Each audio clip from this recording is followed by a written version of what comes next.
So back in the late 1970s, Joe Vitale was actually homeless, like sleeping on the streets of Dallas. Which is just, hard to even wrap your head around. Right, just struggling profoundly day to day just to survive. But if you fast forward to today, he is a multimillionaire. He lives this life of incredible luxury with like a whole fleet of these vintage hand-assembled cars. Yeah, it's a massive, massive shift. It really is.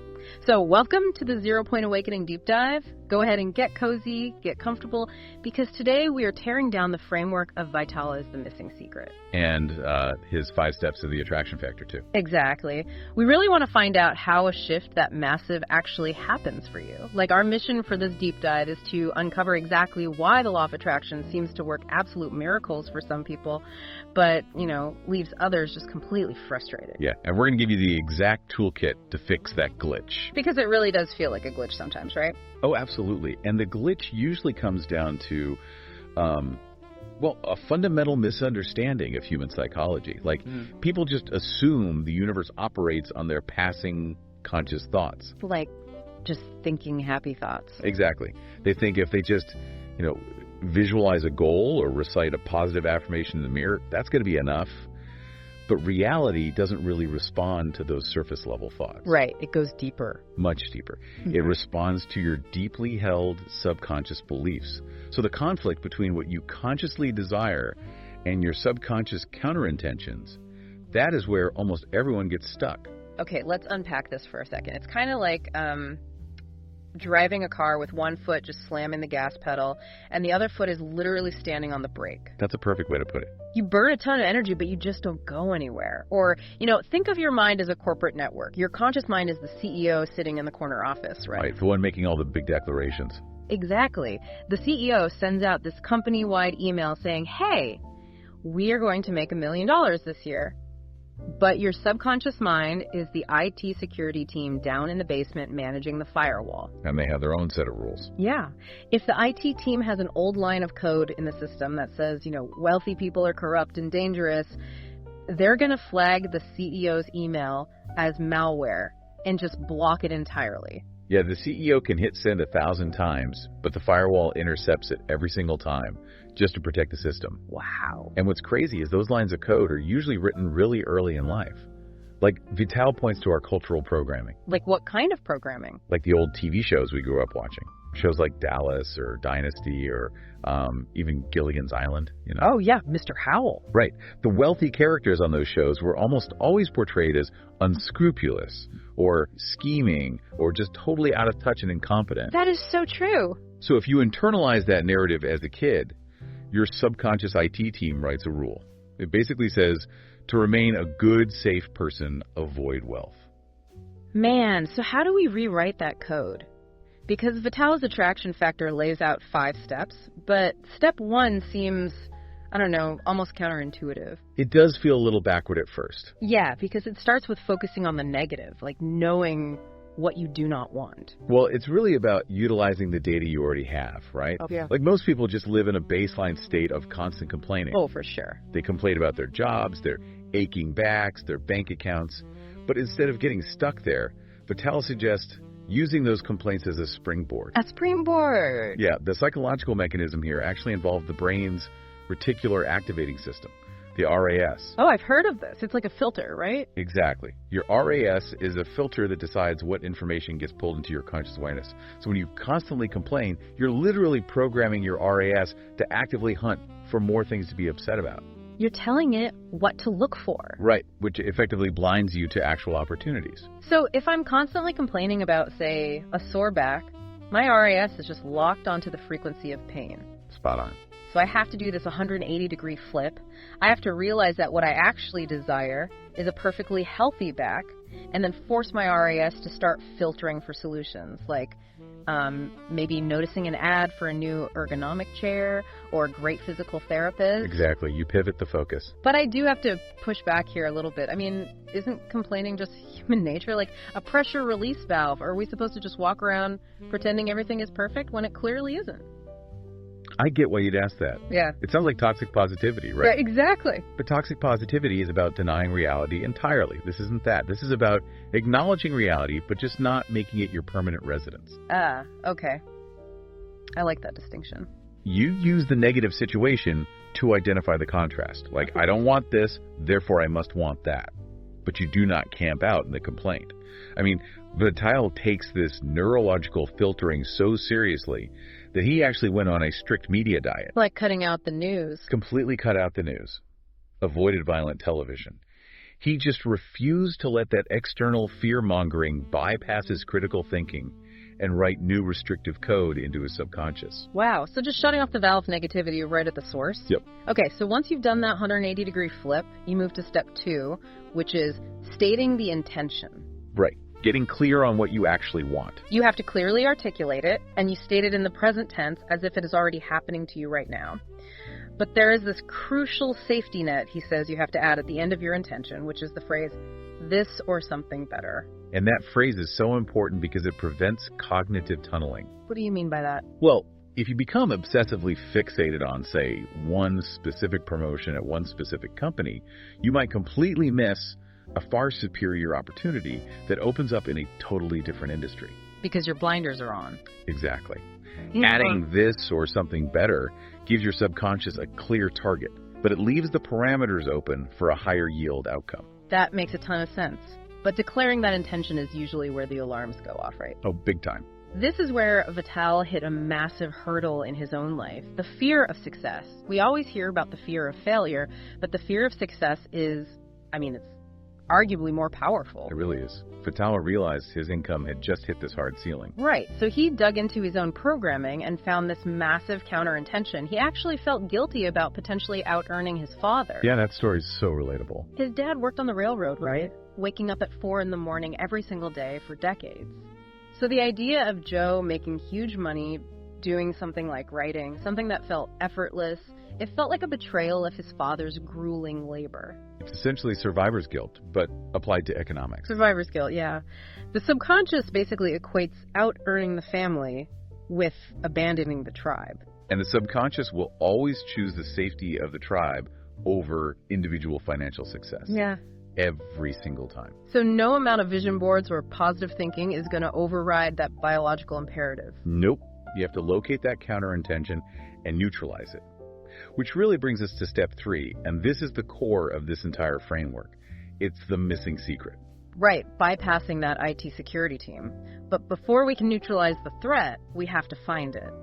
And the source mentioned Randy Gage, who developed this tool called the Prosperity IQ Test to reveal these hidden blocks. The great tool. It asks highly specific questions to trigger your hidden scripts.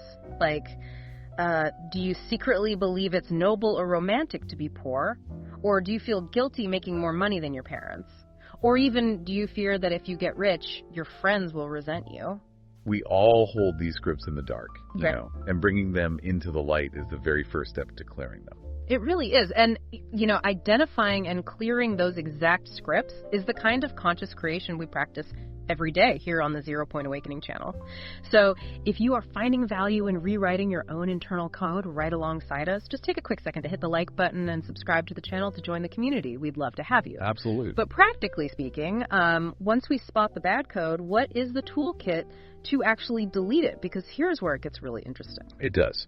So there are several highly effective techniques designed to disrupt those deeply entrenched neural pathways. Mm-hmm. And the first one he talks about is EFT, or emotional freedom techniques. Tapping. Yes, tapping. Yeah. It involves physically tapping on specific acupressure points on the body, like the side of a hand, the collarbone, or under the eye, while you verbally acknowledge the fear out loud. So it's like a physical pattern interrupt. You're tapping and saying something like, even though I have this profound guilt around out-earning my family, I deeply love and accept myself.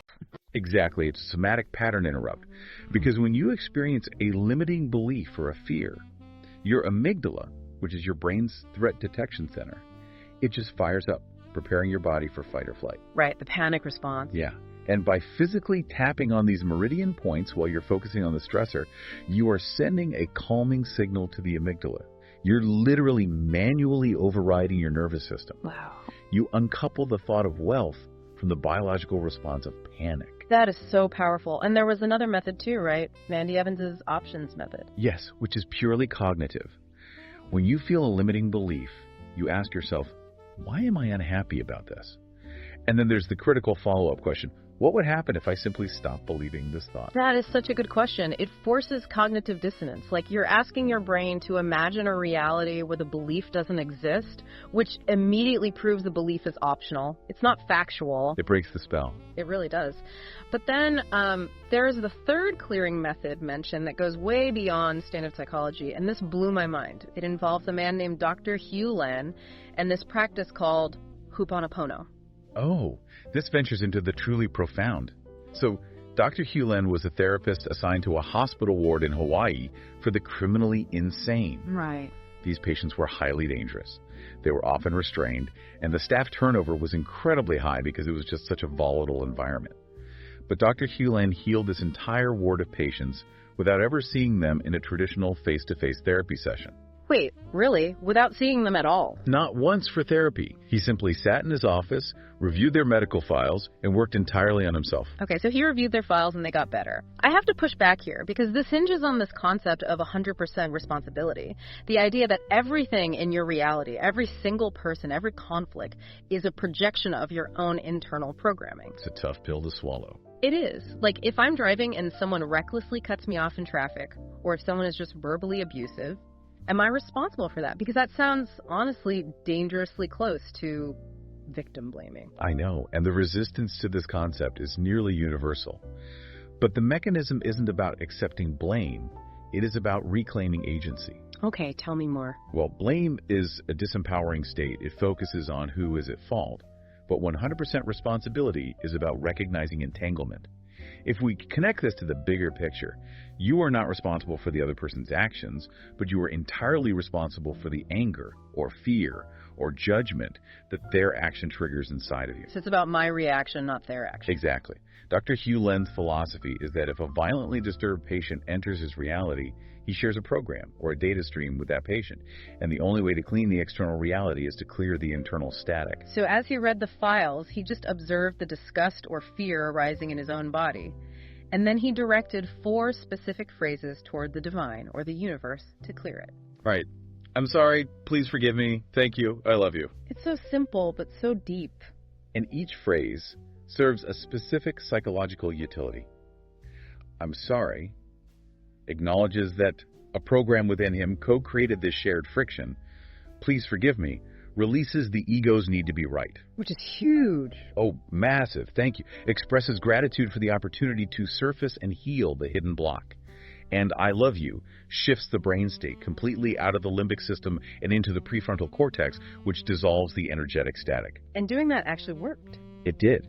By relentlessly clearing the reactions within himself, the environment external to him transformed. The patients stopped needing restraints, their medications were reduced, and eventually the entire ward was closed because the patients were healed. That just redefines the boundary between where we end and the world begins. Wow. Okay, so assuming we run these diagnostics, we use tapping, the options method, or Ho'oponopono to delete the malware, the system is clean. Now we move to step 4, which Vitale calls Nevilleizing, named after Neville Goddard. Right, assuming the feeling of the wish fulfilled. Exactly. This is where we install the new program. And neuroscience backs this up beautifully. The brain actually struggles to differentiate between a vividly imagined, emotionally charged event and an actual physical experience. So your brain thinks it's really happening? Yes. When you Nevilleeize, you aren't just picturing some static image of a goal. You are neurologically rehearsing the reality. You generate the exact neurochemistry of joy or relief or triumph in the present moment, which wires those new networks into the brain before the event even happens. And Vitale used this exact neurological rehearsal before appearing solo on Larry King Live. Oh, that's a great example. Yeah, he was sitting in his hotel room in Los Angeles, practically having a full-blown panic attack at the thought of being interviewed in front of millions of people. I mean, his limbic system was just flooding him with cortisol. If he had walked onto the set in that state, he would have been highly reactive, defensive, and probably stumbled through the whole interview. Exactly. But instead, he pulled out his journal and he scripted the aftermath of the interview as if it had already concluded perfectly. He literally wrote down things like, Larry asked brilliant questions. I was relaxed and funny. The audience connected with the message. I feel so deeply triumphant. He immersed himself in it. Yeah. He completely overrode his panic with the feelings of joy and success. Yeah. Immersed himself in the gratitude of a successful outcome, swapping out that cortisol for dopamine and serotonin. And the interview ended up being absolutely flawless. Because gratitude is the ultimate accelerator here. Yeah. When you generate gratitude for something as if it has already occurred, you eliminate the frequency of wanting and replace it with the frequency of having. That's a huge shift. Wanting versus having. It changes everything. And you can generate this neurochemistry from absolutely anywhere. Vitale talks about a period of profound destitution where he couldn't find a single thing in his life to be grateful for. Like nothing. Yeah, we've all been in that headspace. Right. But he finally picked up a simple pencil. He just focused his mind on the utility of that pencil. You know, it had an eraser. It could write a grocery list. It could draft a novel. Wow, just a pencil. Just a pencil. Right. But that microscopic seed of gratitude initiated a cascade effect. It shifted his brain out of a deficit mindset and allowed his RAS to start identifying larger and larger things to be grateful for. That's amazing.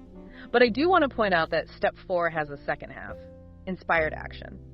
Because none of this means sitting on the couch, feeling grateful for a pencil, and waiting for a check to arrive in the mail, right? No, not at all. You have to move. I love his Fitarita example. He was a bodybuilder out with friends who were drinking these sugar-loaded margaritas, and he just made a passing joke about needing a margarita for bodybuilders. But instead of letting the idea evaporate, he took immediate action. He jumped on it. Yeah, he partnered with a nutritionist, formulated a 6-calorie mix, branded it Fitarita, and eventually got it into Whole Foods. And that highlights the distinction between forced action and inspired action, which is vital. Forced action is driven by panic or ego or cortisol. It feels like you're grinding your gears and fighting the current. Like pushing a boulder up a hill. Exactly. Okay. But inspired action happens when the subconscious is clear of counterintentions. It feels like a flow state. The ideas just arrive fully formed, and the execution feels effortless. Because, as Vitale says, the universe loves speed. When that divine impulse hits, hesitation is the only thing that kills the momentum. The universe loves speed. I love that. So, okay, you springboard from your complaints, you set a clear intention, you delete the internal malware, you neurologically rehearse the success, and you take fast, inspired action.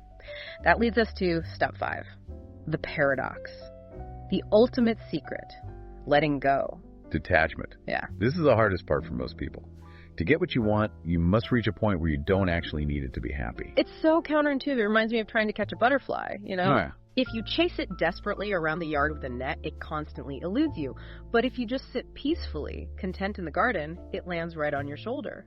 Desperation emits a frequency of lack, which just attracts more lack. It's the exact same mechanism in neurobiology. Desperation signals to your brain that you are in a state of threat. And when you operate from a threat state, your vision literally and metaphorically narrows. You get tunnel vision. Right. You lose access to peripheral opportunities, creative problem solving, and intuition. But when you release that desperate attachment, your nervous system regulates. You reach what Dr. Hewlett calls the zero state, or zero limits. So what exactly is the zero state? It's when you're entirely empty of past programming and future anxieties. You're operating purely on divine inspiration in the present moment. And ironically, the moment you stop needing the outcome to validate your existence, the floodgates open. Man. So let's zoom out and summarize this whole journey for everyone listening. If you want to change your reality, you have to use your complaints as a springboard to identify what you actually want. You set a clear intention. Yep. Then you relentlessly clear your internal counter-intentions using Ho'oponopono or EFT or the options method. Yeah. You feel the end result with gratitude, take fast action, and then completely detach from the outcome. Because your reality is simply an outside projection of your internal beliefs. If you want to change the mirror, you have to change yourself first. You can't just try to paint a smile on the glass. Exactly. Which leaves you with a final, lingering question to think about today. Think about the biggest obstacle standing in your way right now, the exact thing causing you the most friction. What if that obstacle isn't actually a person, or a lack of money, or bad luck, but just an old, outdated program playing in your own mind? Oh, wow. And if that's true, what happens if you simply say, I love you to it today? that is a profound place to leave it. Thank you for joining us on this deep dive. Take that toolkit, start clearing the static, and we will see you back here next time on 0 Point Awakening.